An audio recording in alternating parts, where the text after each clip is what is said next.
Chapter 5, Section 2, Factoring Trinomials. All right, well, in this section, we're going to factor trinomials that have a lead coefficient of 1. And also, what do I have written down there? I have the factor trinomials with a coefficient of 1 for the second degree term. Yeah, that's the lead coefficient. I'm sorry. Can't even understand my own writing there. And we're also going to factor trinomials that might have first a GCF, a greatest common factor, which is what we kind of talked about in the last section there. So, if you remember, and it's been a while, but back in chapter 4, we multiplied polynomials, and we multiplied a monomial times a polynomial by distributing, and we also multiplied two binomials together, and we called that method the FOIL method, the first, outer, inner, last method to multiply. And 99% of the time, after we got done multiplying the two binomials and combining like terms, our answer was a trinomial. Well, now in this section, we're factoring trinomials, so what we hope to do, when possible, is to kind of reverse this FOIL method and break it into, from a trinomial, and break it into a product of two binomials. Now to do that, first off, there's different things that can occur. In this first section here on factoring trinomials, all of our leading coefficients, that means the coefficient of the second degree term, which I wrote up here, is going to be a 1. All right, so the leading coefficient is going to be a 1. Like here, see, that's 1x to the second power. All right, b and c are going to be real numbers. Hopefully, integers to make it even easier.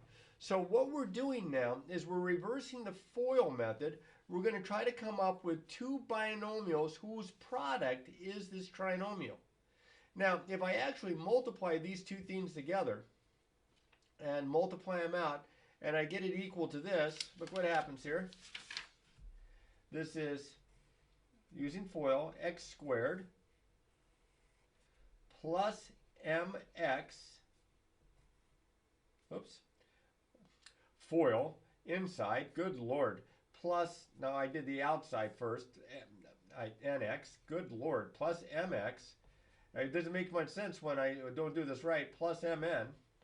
When I do FOIL, I end up, now these are like terms, so I'm going to write this, I think I'll put the M first because of the alphabet.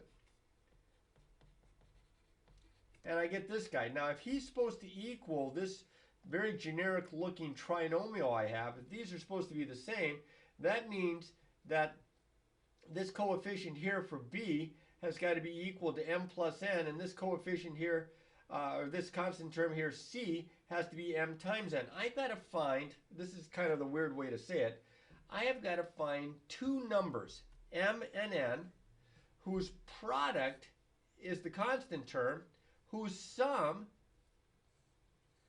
is the middle term, the coefficient of the x. So that's what I'm going to be doing here, is I'm going to try to do two things at the same time. The old proverbial, I'm going to try to walk and chew gum at the same time. I've got to find two numbers for this first example, whose product is positive 10, but whose sum is negative 7. Now, one way to do this is through the idea of exhaustion. Exhaust all the different number of possibilities here. So, for example, how would I get a product of 10? Well, I could get that with 1 times 10, or negative 1 times negative 10, 2 times 5, or negative 2 times negative 5, because, of course, negative times a negative is a positive. So if I take these four possibilities, here's the first one, and if I add those two numbers, I get an 11. Now, according to what I just said, the number in front of the linear variable there, to the first degree, that guy here has to be the sum. Well, that's not an 11. So then I try the next two, negative 1 and negative 10, because they definitely have a product of positive 10. If I add those together, I get negative 11. Well, that's not what I have here as well. So I'll try 2 and 5. 2 and 5, I add them up, I get positive 7. That's close, but I don't want positive 7, I want negative 7. So I check the last possibility here, negative 2 and negative 5, and son of a gun if they don't have exactly what I need right there. That's the value in front of the variable to the first power. So what that tells me is that I can take p squared minus 7p plus 10, and I can factor it into two binomials. Now to get the p squared, because that's my variable, I have to have the variable here and here. P times P is P squared. Remember, we're reversing the FOIL idea. But these two numbers here and here, that's what I was doing with all this. Those two numbers are -2 and -5. So instead of writing down plus -2 and plus -5, I'm just going to write down -2 and -5. Oops. Now somehow I changed over here, I changed the x's. That's not what I wanted here. That's why I wrote it again up here.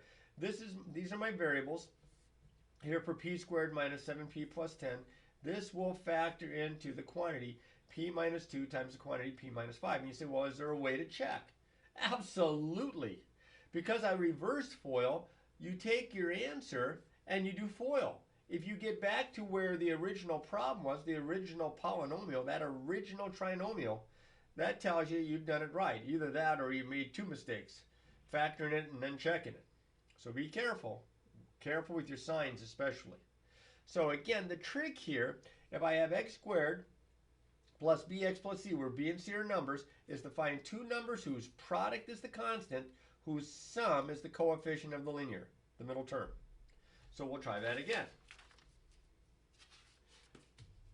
These are great fun. Okay, so I have y squared plus 12y plus 20. Okay, so I'm going to write it down here. Y squared plus 12y plus 20. Now I've already kind of gone through these, but I've got b is equal to 12 and c is equal to 20. We don't need to write that down every time if we can remember the trick. I need to find y squared is a y and a y. I need to find two numbers whose product is 20, positive 20, and whose sum is positive 12. So they got to multiply and give me 20. They got to add up and give me 12.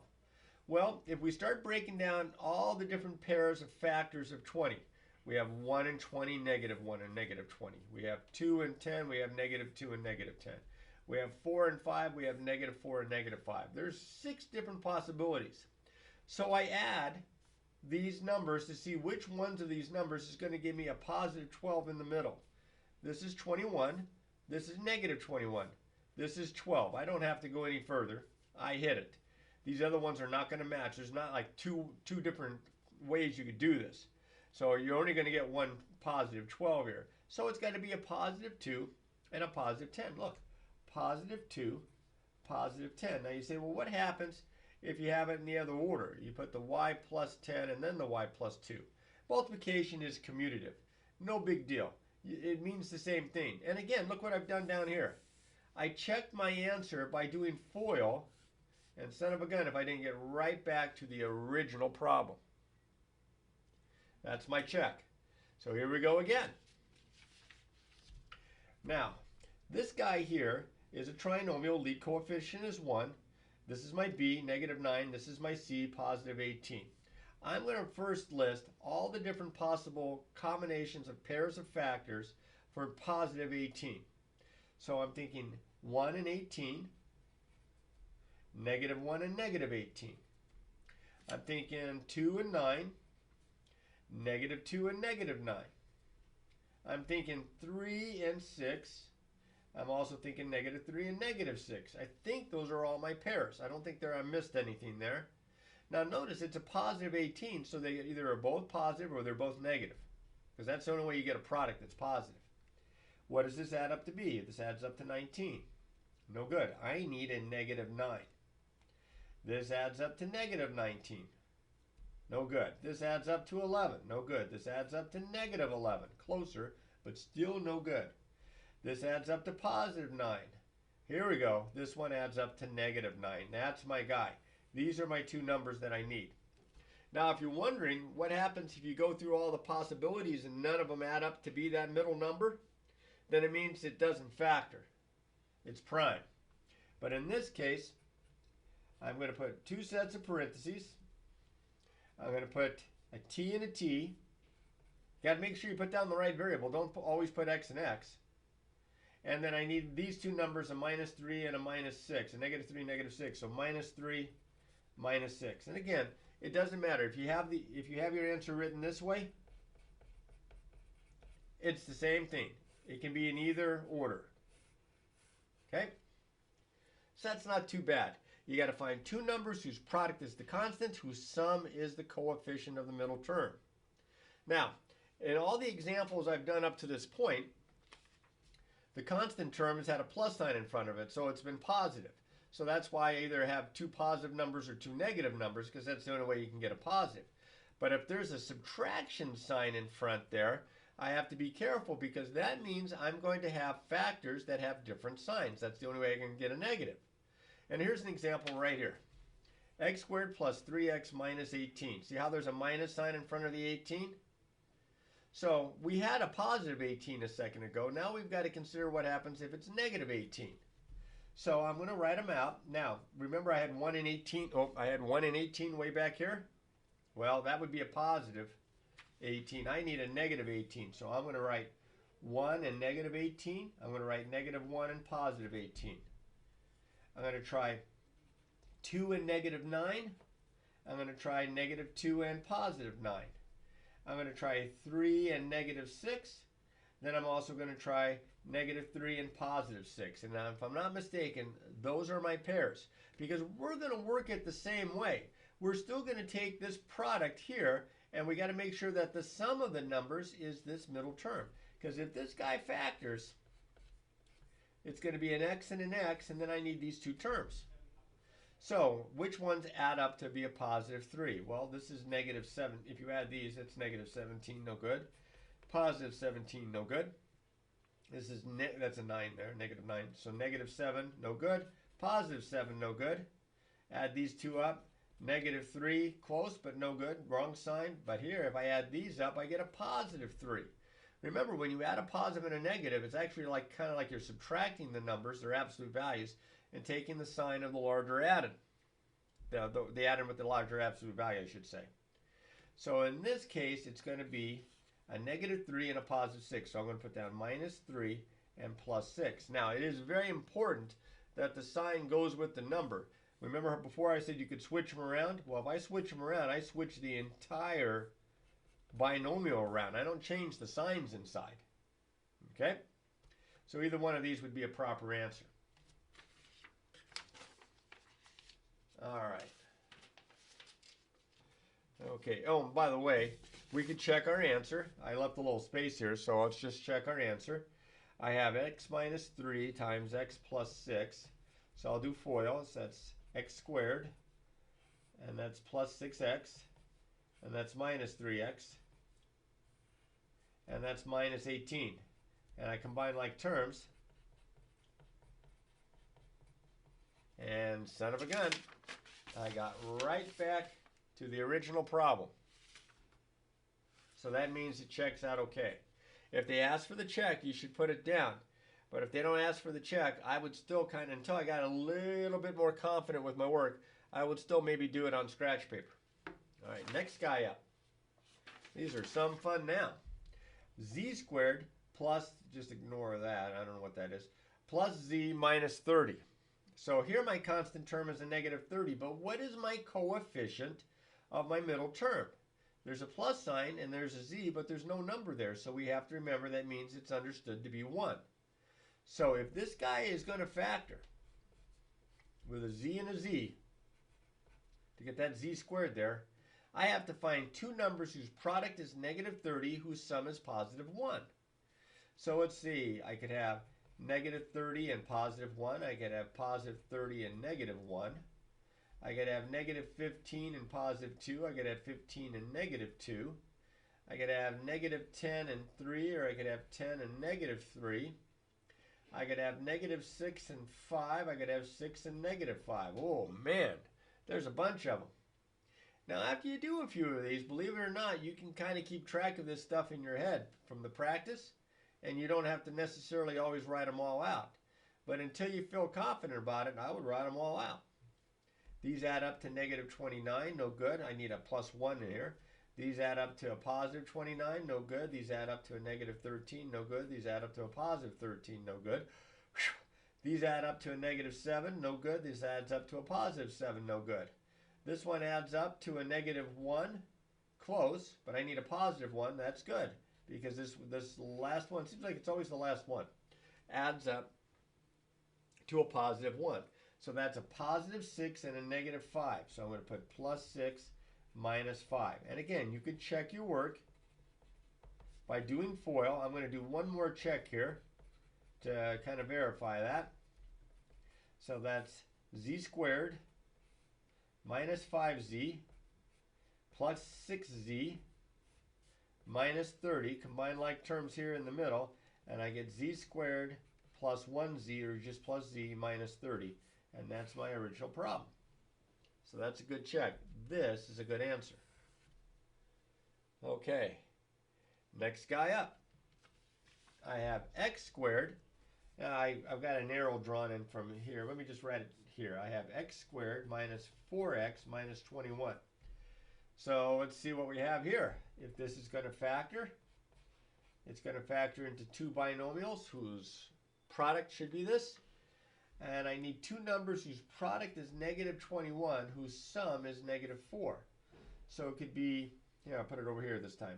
It could be negative 21 and 1. It could be 21 and negative 1. It could be negative 7 and 3. It could be 7 and negative 3. Well, let's see which one it is. Remember, it's got to add up to be negative 4. Well, this adds up to negative 20. No good. This adds up to positive 20. No good. This adds up to negative 4. I don't even have to bother with the last one. There's my winner. A negative 7 and a positive 3. So minus 7 and a plus 3. Now, I said this a little bit before, but I don't know if you were really following it because I was kind of giving an overview. If you exhaust all these possibilities and none of them match, that means that you have a prime polynomial. You have a prime trinomial. A prime trinomial is a trinomial that cannot be factored by using only the integers. Only integers. Remember, integers are all the whole numbers and their opposites. All right? So, we need an example of that. Here it comes. X squared plus 5x plus 8. All right, I need to find two numbers whose product is 8, whose sum is positive 5. Well, to get a product of 8, it would have to be 8 and 1, or negative 8 and negative 1, or it'd have to be 4 and 2, or negative 4 and negative 2. If you add these together, you get 9. If you add these together, you get negative 9. If you add these together, you get 6, which is close. I need a 5. If you add these together, you get negative 6. No, none of these work. Don't just leave it blank. Don't just leave it like this. Right below it, prime. Sometimes they'll use the expression irreducible. That's also kind of a neat math word there. All right, now I'm going to deviate just a little bit here. And what I'm going to do is I'm going to look at some trinomials that don't just have a single variable, but they'll have two variables. And you're going to be able to see a pattern here, and I'm going to work it very much like I've just been doing with these other problems. Here's what I'm talking about. I have an example here, x squared plus 2xy minus 15y squared. My coefficient here is a 2. My coefficient here is a negative 15. It's not a constant term, but look at the variables. X squared, two factors of x, one factor of x, no factors of x. So with respect to x, it's descending. But here, I don't have any y's. Here I have one y. Here I have two y's. It's ascending. So when you have this kind of reverse process with the two variables, you can get these to factor. Well, at least we'll hope to. I'm still looking for two numbers whose product is negative 15, but whose sum is 2. And as you can see, I have all these pairs. And this pair right here is the one that adds up to 2. So what I'm going to do is I'm going to put two sets of parentheses. I'm going to put an x and an x. And I'm going to use the negative 3 and the positive 5. But remember, I've got to have a y squared on the end here. And the only way I can multiply these together and get a y squared is if each one of these has a factor of y. So I'm going to put minus 3y plus 5y. And I've got that right here. Now, as you can see here, I checked my work below and it checks out just fine. You're going to have to consider having that second variable in there to get this to factor properly. Now, here's one that's not been worked out. If this factors, there's an r and an r, okay? I've got to find two numbers whose product is 8, whose sum is negative 6. So if I had 1 and 8, or I had negative 1 and negative 8. I have, let's see, 2 and 4. I have negative 2 and negative 4. This adds up to 9. This adds up to negative 9. This adds up to 6. But here's my winner. This guy adds up to negative 6. So I need a negative 2 and a negative 4. But remember, I have an s squared on the end here. So you add that variable minus 2s. Well, you attach that variable, let's say, to the constant, and minus 4s. And then you can do FOIL to check your work. It's the only thing that's really different. Now, before I do the next example, I want to make mention. Every single problem that I've done up to this point, the GCF is 1. I haven't announced it each time, but I always check to see if there's a GCF for the 3 terms of the trinomial, and it's been 1 every time. If it's not a 1, my first step is not to try to do all this, but my first step is to take the GCF out like we did in the previous section. So you can probably guess by this that there's an example a-coming, and here it is. Well, if I can get the papers to separate here. Oh, I guess it's just the one page. Let's combine what we did in the last section to what we're doing in this section. Okay? So what we're going to do is we've got a trinomial like this. And you start thinking, well, wait a minute. First off, it's a y to the 4th, and there's a number in front.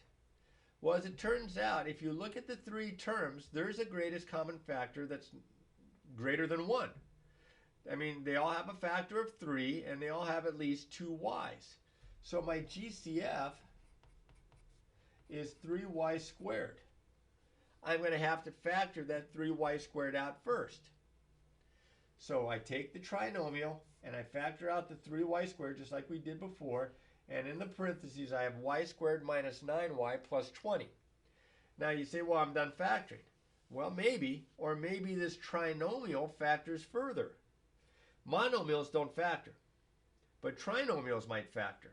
And that's where we do the trick with what we were just talking about by trying to find 2 numbers whose product is, in this case, positive 20, whose sum is negative 9. And I'm thinking, I have them all listed out here, but I'm thinking it's negative 4 and negative 5. Negative 4 times negative 5 is 20, and you add them up, you get negative 9. So here's the original problem again. I take the GCF out, and then this guy right here, I break apart with a y and a y to get the y squared, and you can see I have the negative 4 and the negative 5. And that, my friends, is what it factors into, because none of these, there's 3 factors here, technically 4 if you want to count the 3 here. There's this monomial, and then there's these 2 binomials, and none of them factor further. So that's as far as it's going to go, and you can see here, you can check your work by first doing the FOIL and then distributing to see if you get back to where you started. Okay. Always, always look for the greatest common factor first, because sometimes it has one other than 1. And if you can take that out, look how much simpler this trinomial became. Much simpler than what I started with up here. And it was much easier for me to factor. It just takes a lot of practice. And as I mentioned before in the previous section, you really want to make sure that you can factor. Now, I know there are websites that you can plug stuff into that will probably do the work for you, or some forum where they have examples already worked out, and maybe that example is there. But when it comes down to it, you're not always going to have those resources in a math class, especially in college. So you want to make sure that you can do your factoring without having to sit there and think about it for half an hour. You want to be practicing this stuff so you feel comfortable with it. Practice and practice and practice.